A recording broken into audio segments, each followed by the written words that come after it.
We're going to discuss in part 4 of data analysis.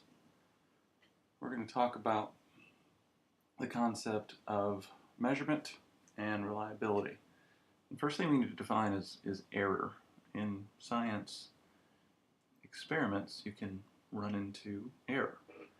And error is simply the difference between the actual value of something, for example, the true value of something, and the quantity that is achieved by experiment. And to determine the percent error of an experiment, you need to do a little math. And we see down here a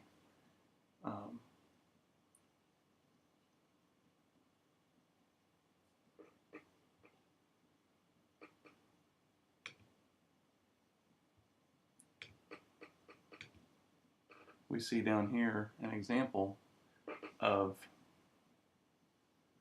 the formula. Actual value is another name for the true value. So if we know that the actual value of the density of water is 1, we could look in the back of a chemistry book at the appendix and see that the true value of water's density is 1 gram per centimeter cubed. That's another name for the actual value. The observed value is the value that we get from our lab work. So if you go into lab and you determine through experimentation that the density of water is 10 grams per milliliter, your observed value is way off of the actual value. And then we would divide the difference between the two by the actual value multiplied by 100, and that would give us our percent error. The lower your percent error, the better your experiment went. So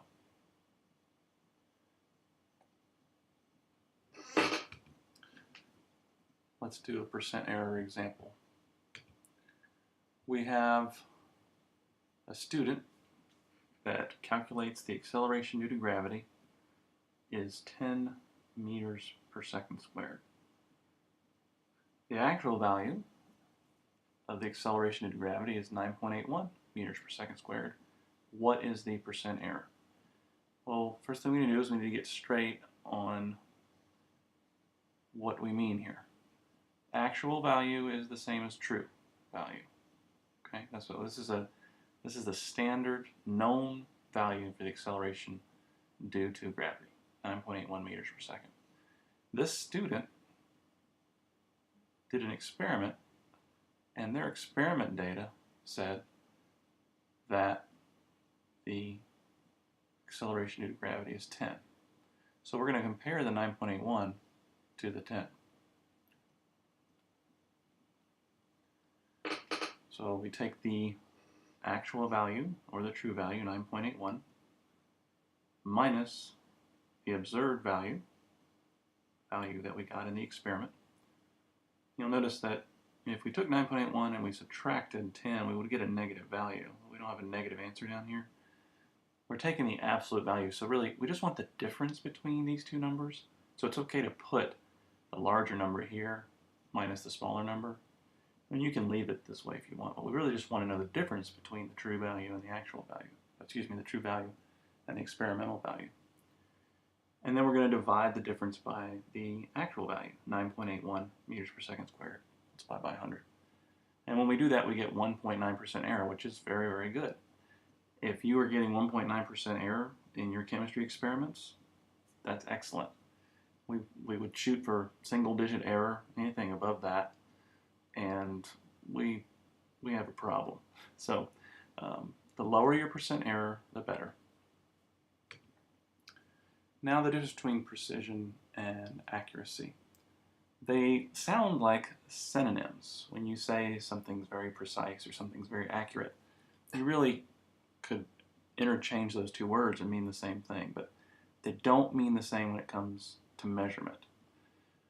So let's take a look. Precision is how close a series of measurements are to each other. It has nothing to do with how close they are to the true value of something.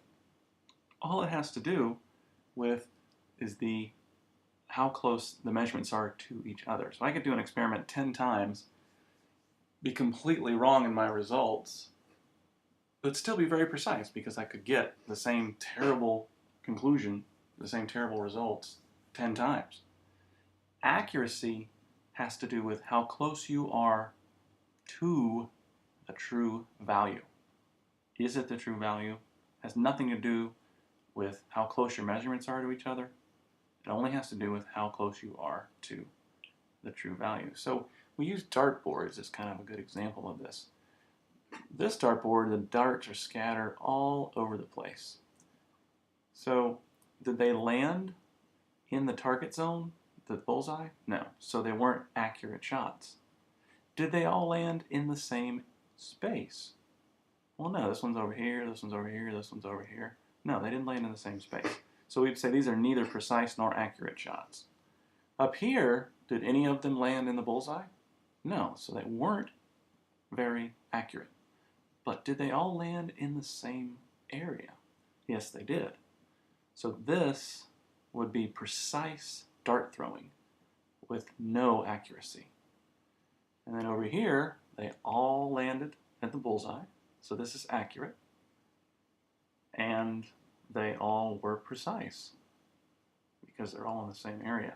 Now you could have an accurate shot, but your overall precision be terrible. So for example, if I if I threw 5 darts and hit one in the bullseye, and the other 4 was here, here, over here, and over here, well, that's one accurate shot, but overall terrible precision. So if sports is an easier way, a good synonym for, there's lots of synonyms you can use or analogies you can use for identifying precision and accuracy. So an analogy like a golfer who continuously slices the ball to the right. They're slicing the ball to the right. It's always going to the right. So they're a very precise golfer, even though it might be going into the woods off the tee every single time. They're very, very precise because the ball's doing the same thing each time. But are they accurate? No, because they want to go down the middle of the fairway.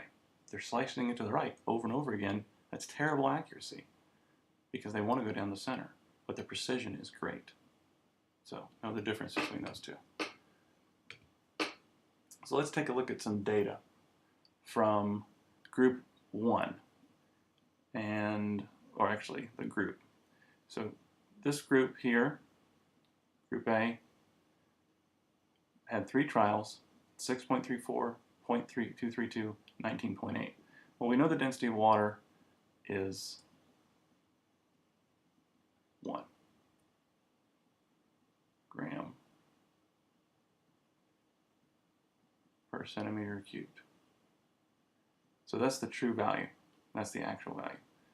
Is trial 1 the true value? No. Is trial 2 a true value? No. Is trial 3? No. So none of these would be considered accurate because none of them are 1. Are they close to each other? Doesn't look like it to me. So these would be neither precise nor accurate trials. Down here we have group B, and they got for the density of water 0.2, 0.2, 0.2. Are they accurate? Did they come close to the true value? Well, no. The true value is 1. We have 0.2, 0.2, and 0.2. So we're not accurate here. But are they a precise lab group? Well, they're all close to each other. All the trials are. So we would say that they have precise measuring, but no accuracy. And then down here, group C, my favorite group. Are they accurate? Well, these aren't exactly 1, but their overall average would be correct, right? This one's right on, this one's just above, this one's just below. So we would say these are accurate. Are they precise? Well, all of their values are close to one another. So not only are they accurate, but they are also precise. So hopefully that gives you an idea of the difference between precision and accuracy. All right, that's part 4 of data analysis. Part 5 will be coming soon.